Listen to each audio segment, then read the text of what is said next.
inhabitants of all of the continents. And we're, why this is not kept at the back burner of every high culture that it almost exists on the planet.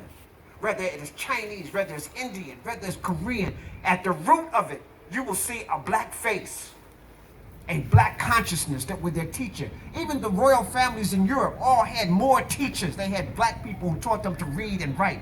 We created mathematics, science, astronomy, astrology. You have to understand, before, even while Neanderthal was still roaming through Europe, we had already developed star charts. You understand that? We had already marked the Milky Way. We understood the names of each part of the brain and how it operates. We understood how blood flows through the body. We have no idea just on how profound we are as a people. And we don't give each other that divinity, that divine love that we deserve. Someone has taught us not to love ourselves. So when we talk about operational unity, we're living at a time, this is an information era. We're moving into Ha'ap, which is, they call Aquarius. This is an information era. This is where spirituality is supposed to replace religion. This is the time where high consciousness is supposed to become one. You're supposed to be embracing nature. Instead of cutting down trees, you should be planting trees. Every weekend, hundreds of people out planting trees. There are certain places where people are claiming back the desert. And when I was in Sudan, you know how they're fighting the desert? They got shovels trying to shovel the sand back. It's amazing. People who created technology have fallen to this level. And the main reason we've fallen to this level, if we've abandoned the natural, we open up giving libation. We open up giving honor in the four corners of the earth and the natural and the principles and laws that govern us. And we've forgotten all of these things. They're not part of our everyday life. The greatest love is gratitude. And gratitude is a love where you expect nothing back. You do it because it is ma'at. We've forgotten that. Right now, we're at a point in this information age where we have the Hebrew Israelites versus the Kemetic, versus the Jews, versus the Christians, versus the Moors. And we all black people. Mm-hmm. And I tell my Moor brothers and my Hebrew Israelites who claim they're not African, I said, if we take a DNA test right now, you're going to be just as African as I am. Sure. That was just in the argument right there. Oh, no, I ain't leave nothing in Africa. 40 years ago, Malcolm said you left your mind in Africa. Yep. And it is still there. And it is not, when I say that, I don't want you thinking that just because you're in Africa, you got your mind together. So let me erase that disclaimer right now. Africans' minds have been destroyed every place on the planet. My good friend James Small, me and him were talking one day, and it said, it's like, when Ma'at at the very beginning was like this gorgeous bowl of information. And somebody bumped into you, a strong wind, and it crushed against the rocks and scattered all over the planet. And that's where our information is now. And we're in the process right now of trying to take all those little pieces and put them back together. So all of us are contributing to this Pan-African unity. All of us have pieces of the puzzle. The Hebrew Israelites have a little piece, the Christians have a piece, the Jews have a piece. All of us have a little piece, but we got to get past our boxes. You can't put the pieces back together if you're still inside of your box. The beautiful thing about spirituality is it frees you from the box. And you notice if you're in your box, you got a problem with other folks who are not in your box. Right? So the Christians will call y'all pagans. And then so I started to look up the word. I did the etymology of a pagan. What is a pagan? A pagan was created during Alexander's quest when he conquered Persia and the rest of the known Western world. Anybody who was not under his rule was called a pagan, meaning that you were independent. So when somebody called you a pagan, you probably should say thank you. Then if you're not a Muslim, you're an infidel. What is that? One who is in touch with nature. Thank you. I am an infidel. I'm one who is in touch with nature and divine nature. So you have to look, when you're outside of these boxes, it means that you're an independent thinker. And the matrix can't have independent thinkers. Brothers and sisters, we're at a time where we need to be coming together, opening up farms. Right now, me and Brother Yao in the shrine of Chahucha Haru have a 100-acre farm, and it's going to be expanding on that. 100 acres. You can do a lot in 100 acres. You can feed not only your village, you can do a lot of import, export, you can do a lot of things. So we got to come together, we got to feed ourselves. Each box has to eat. Who's controlling your food? I had a temple on 125th Street, and downstairs was a Korean store. And this brother came to the Korean. He said, listen, I can give you your products cheaper than what you're getting here. He said, oh no, I only buy from Koreans. He said, no, you don't understand. I can get it to you cheaper. He said, no, you don't understand. I only buy from Koreans. I Korean. Everybody understands that. I read a book in 1990 called Thick Skin. And the concept of this book was said that in the 21st century, the rulers of the world will be people, nations that come together culturally. And so this is when China was still looked down little. And it said, China, Japan will rise, India will rise. All these people who are thinking on cultural lines first will be the new world powers. And it listed 20 top powers. And Africa, no African country was not in all 20. We're the third largest group on the planet.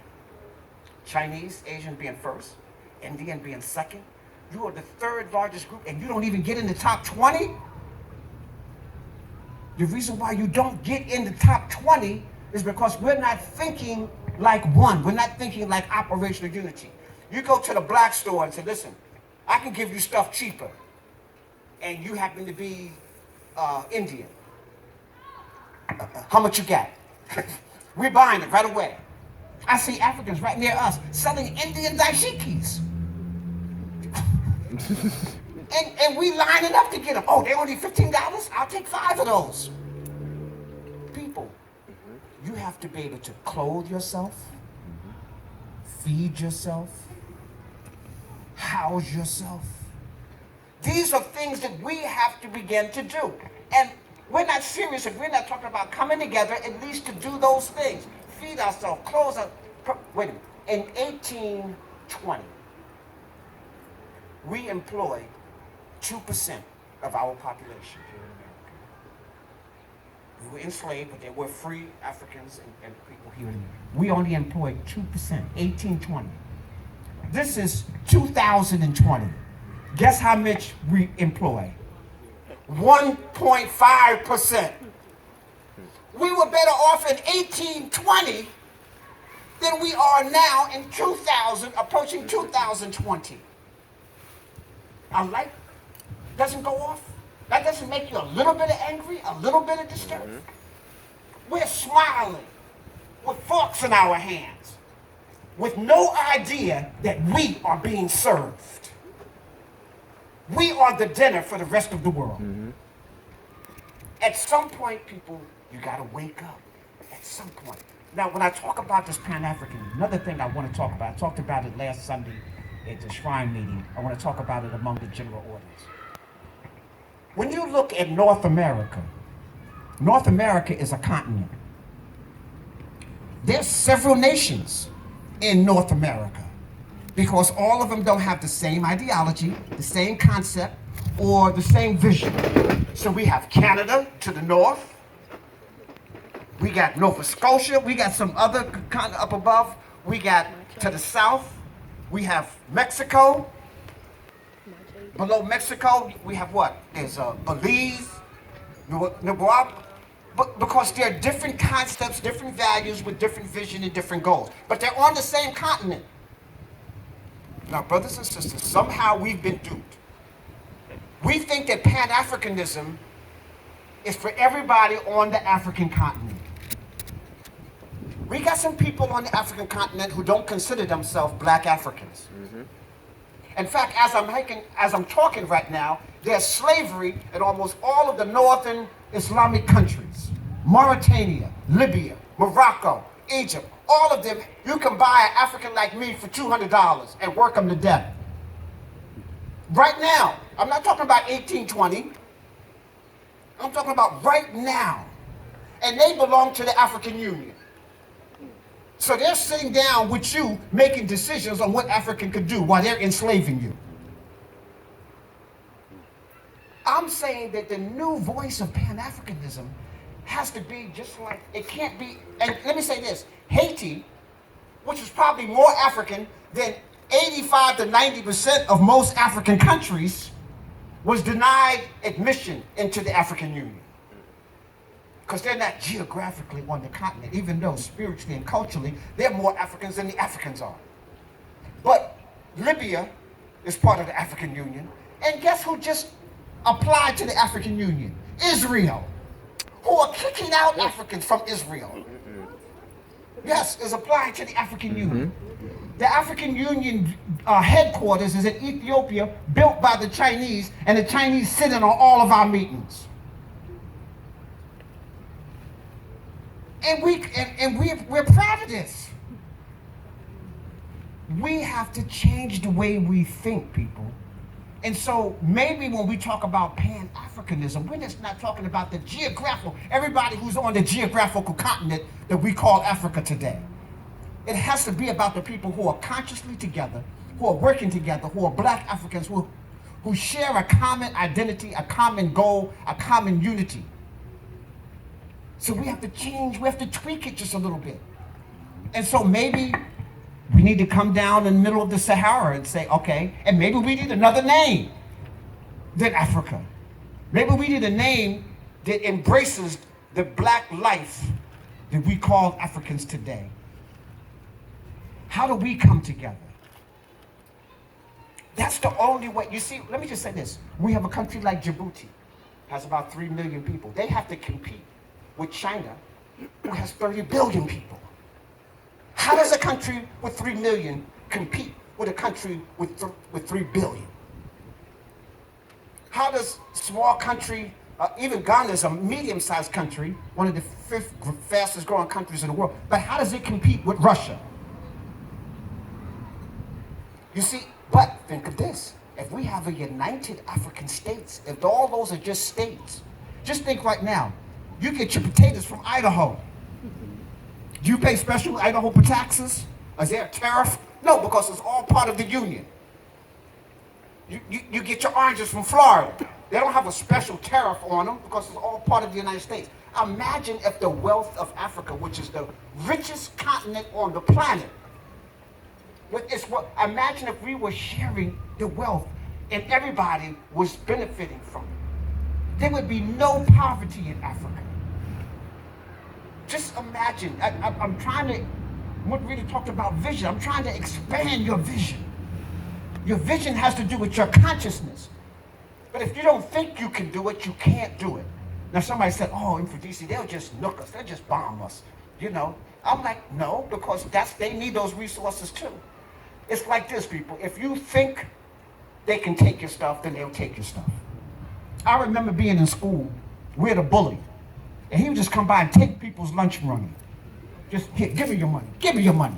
And everybody's scared, he only beat up 1 or 2 people, and everybody else just fall in line. But then we had this, my little friend, he was pretty skinny, Spider Bob, we call him. So he come to Spider, he would mess with me for some reason, I don't know, I must have had a certain look. But he would come to Spider Bob, give me your money. Spider Bob ain't giving you nothing. I'll beat you down. Spider Bob said, and then you can't go to sleep.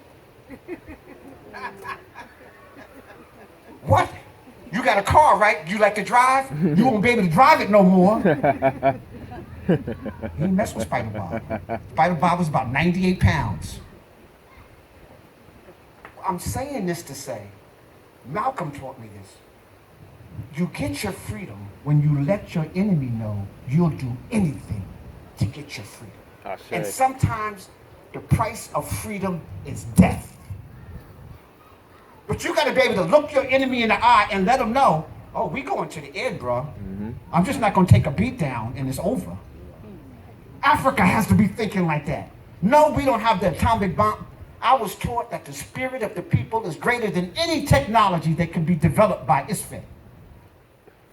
If you believe that, then you can't be defeated. You got to believe that. I participated in the martial combat for a little while of my life. I was 6 times national champion. Whenever I went into a finals, I never lost. Because I had the attitude, it was mine before I went in there. I had the attitude that Mfundishi wasn't going in there. I'm sending Shango, Abatala. I'm set going in there with me. All y'all coming in there, y'all do the work. I mean, you got to be thinking invincible. African people, when we start thinking like that, then you start making progress. And we do it collectively. Individually, we don't have a whole bunch of money. Well, maybe a few of us. Some of y'all look loaded. Okay. All right. But collectively, we got a lot of money. Collectively. And that's how we got to start thinking. Collectively. Don't think of what you can't do. Think of what you want to do. Think what you will to do. Think what we need to do. It's an obligation. Pan-Africanism or perish. Operational unity. You build with those who want to build with you.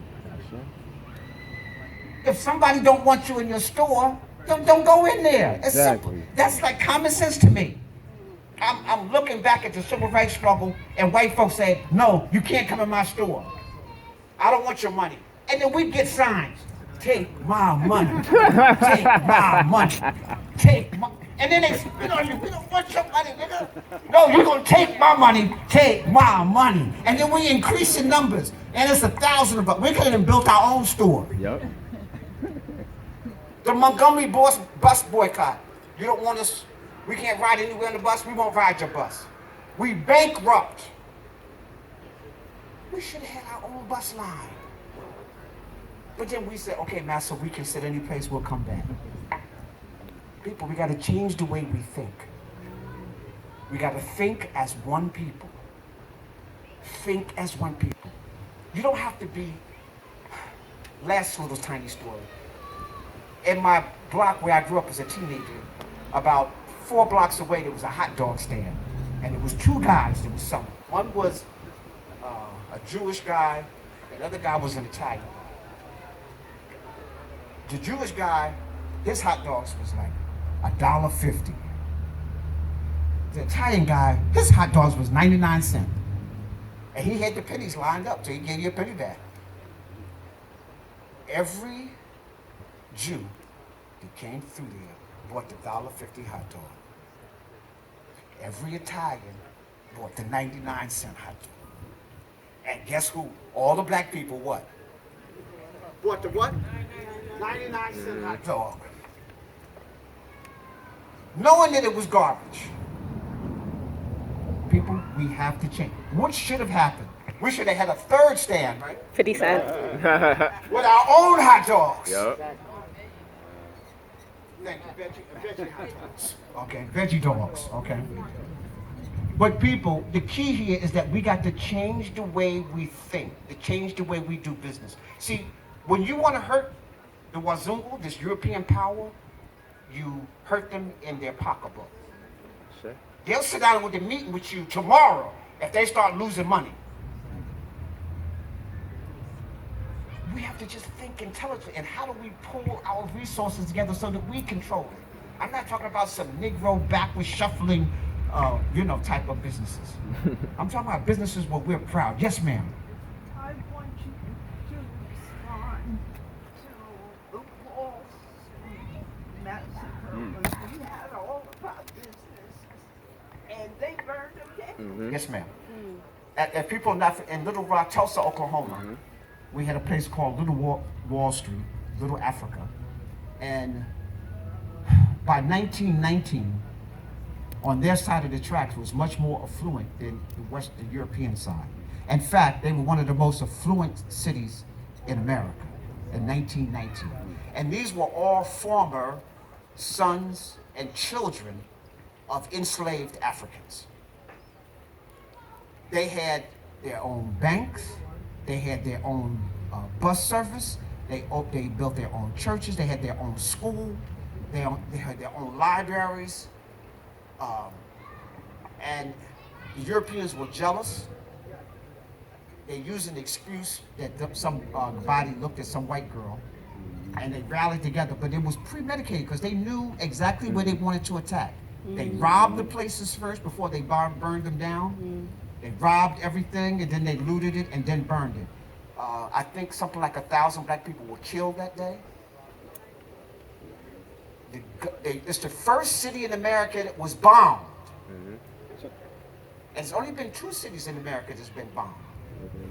Move in Philadelphia, black community that tried to be independent, and then Little Wall Street. But let me say this here. That story can be repeated over and over and over again. Even in the 1940s, you had Haiti, North Carolina. It was almost just as fluid as this. Black bankers, black businesses. The government built a highway through the middle of their town and then branched off into the black community where these $1 million homes were. And something called eminent domain, they gave people $50,000 for their $10 million mansions. So you couldn't even rebuild. And the city was totally, the downtown was totally, and this has happened over and over again. So, and this is another reason, ma'am, why I'm building this community in Ghana. To develop something and not be able to protect it is like not having it at all. Sure. Right now, even this conversation we're having, I'd be called a B-I-E,